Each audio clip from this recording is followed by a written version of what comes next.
आप सभी लोगों का स्वागत है आज की नई वीडियो में। आज हम लोग पढ़ेंगे भारतीय इतिहास के 40 महत्वपूर्ण युद्ध के बारे में, जो कि हमारे हर एक एग्जाम के लिए इम्पोर्टेंट है। चलिए वीडियो स्टार्ट करते हैं। देखिए, पहला यहाँ पे युद्ध है हाइडेस्पीच का युद्ध। ये कब हुआ था? 326 ईसा पूर्व में हुआ था। किसके किसके बीच में हुआ था? तो सिकंदर और पोरस के बीच हुआ था। और इसमें सिकंदर क्या होता है? विजयी होता है। याद रखिएगा, इसमें 40 में महत्वपूर्ण यानी मोस्ट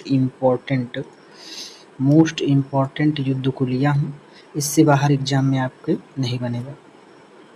कलिंग की लड़ाई, ये दूसरा इम्पॉर्टेंट है। ये 261 ईसा पूर्व में होता है।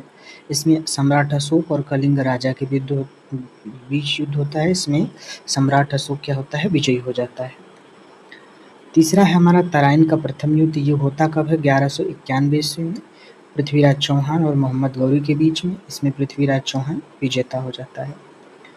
तराइन का द्वितीय युद्ध 1192 ईस्वी में होता है। ये मोहम्मद गौरी और पृथ्वीराज चौहान के बीच में होता है। इस बार मोहम्मद गौरी इसमें विजयी हो जाता है।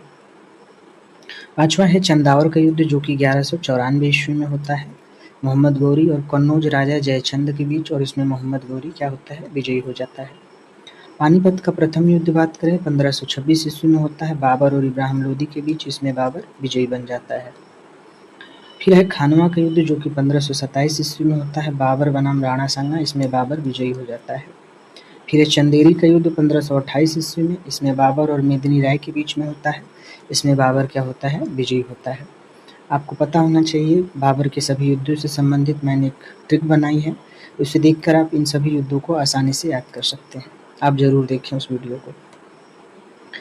घाघरा का युद्ध जो होता है 1529 ईस्वी में होता है बाबर और अफगान के बीच। इसमें बाबर क्या होता है? विजयी होता है। फिर अगला युद्ध है चौसा का युद्ध, जो कि 1539 ईस्वी में होता है शेरशाह सूरी और हुमायूं के बीच। इसमें शेरशाह सूरी विजयी हो जाता है। फिर कन्नौज, यानी इसे हम बिलग्राम का युद्ध भी कहते हैं, 1540 ईस्वी में होता है शेरशाह सूरी और हुमायूं के बीच। इसमें शेरशाह सूरी विजयी हो जाता है। फिर है सरहिंद का युद्ध 1555 ईस्वी में हुमायूं और सिकंदर सूरी के बीच होता है। इसमें कौन विजयी हो जाता है? हुमायूं विजयी हो जाता है। फिर है पानीपत का दूसरा युद्ध कब होता है? 1556 ईस्वी में। इसमें अकबर और हेमू के बीच होता है। अकबर क्या होता है? विजेता हो जाता है। अगला युद्ध है तालीकोटा का युद्ध 1565 ईस्वी में होता है। इसमें दक्कन सुल्तान और विजयनगर साम्राज्य के बीच होता है। अगला युद्ध है हल्दी घाटी का युद्ध 1576 ईस्वी में महाराणा प्रताप और अकबर के बीच होता है, और ये अनिर्णित रहता है। नेक्स्ट है अहमदनगर का युद्ध 1600 ईस्वी में। ये अकबर और चांद बीबी के बीच में होता है। इसमें अकबर विजेता हो जाता है। अगला युद्ध देवराई का युद्ध कब होता है? 1659 ईस्वी में। इसमें औरंगजेब और दारा सिकोह के बीच में होता है। औरंगजेब विजयी हो जाता है। फिर है करनाल का युद्ध, जो कि 1739 ईस्वी में होता है नादिर शाह बनाम मोहम्मद शाह के बीच। इसमें नादिर शाह विजयी हो जाता है। फिर है प्रथम कर्नाटक युद्ध, जो कि 1746 से 48 ईस्वी तक चलता है फ्रांसीसी और अंग्रेजों के बीच। इसमें फ्रांसीसी सेना विजयी हो जाती है। फिर है सेकेंड कर्नाटक युद्ध 1749 से 1754 ईस्वी तक चलता है। इसमें फ्रांसीसी और अंग्रेजों के बीच फिर होता है। इसमें इस बार अंग्रेज विजयी हो जाते हैं। फिर है प्लासी का युद्ध, जो कि 1757 ईस्वी में होता है। इसमें अंग्रेज का नेतृत्व क्लाइव करते हैं और सिराजुद्दौला के बीच में। इसमें अंग्रेज क्या होते हैं? विजयी हो जाते हैं। फिर है तीसरा कर्नाटक युद्ध 1758 से 1763 ईस्वी में चलता है फ्रांसीसी और अंग्रेजों के बीच। इसमें फिर अंग्रेज क्या होते हैं? विजयी हो जाते हैं। फिर है वांडीवास का युद्ध 1760 ईस्वी में होता है अंग्रेज और फ्रांसीसी के बीच। इसमें भी अंग्रेज विजयी होते हैं। फिर पानीपत का तृतीय युद्ध होता है 1761 ईस्वी में। इसमें अहमद शाह अब्दाली और मराठा के बीच में होता है। अहमद शाह अब्दाली विजयी हो जाता है। फिर है बक्सर का युद्ध 1764 ईस्वी में। ये अंग्रेज और मीर कासिम सिराजुद्दौला और शाह आलम के बीच में होता है। इसमें अंग्रेज विजयी हो जाते हैं।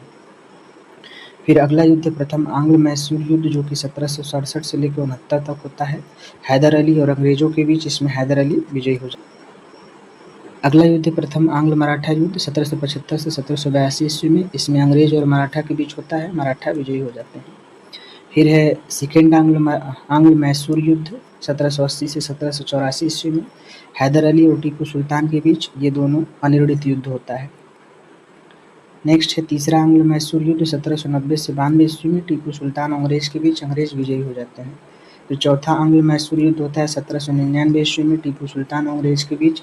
इसमें टीपू सुल्तान की मृत्यु हो जाती है। नेक्स्ट है सेकेंड आंग्लो मराठा युद्ध 1803 से 1805 ईस्वी में होता है अंग्रेजों और मराठा के बीच। अंग्रेज विजयी हो जाते हैं।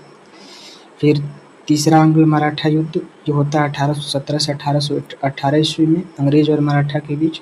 इसमें मराठा साम्राज्य समाप्त हो जाता है अर्थात अंग्रेज विजयी हो जाते हैं।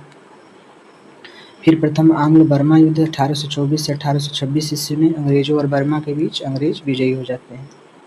फिर प्रथम आंग्ल सिख युद्ध 1845 से 1846 ईस्वी में सिख साम्राज्य अंग्रेजों के बीच। अंग्रेज विजयी हो जाते हैं। अगला है प्रथम आंग्ल सिख युद्ध 1845 से लेकर 1846 ईस्वी में सिख साम्राज्य और अंग्रेज के बीच। इसमें सिख साम्राज्य विजयी होता है। द्वितीय आंग्ल सिख युद्ध फिर होता है 1848 से 49 ईस्वी में सिख साम्राज्य और अंग्रेज के बीच। इसमें अंग्रेज जीत जाते हैं और पंजाब का विलय हो जाता है। फिर गोवा मुक्ति संग्राम ये 1961 में होता है भारतीय सेना और पुर्तगालियों के बीच। इसमें गोवा को आज़ाद कर लिया जाता है और भारतीय सेना विजयी हो जाती है।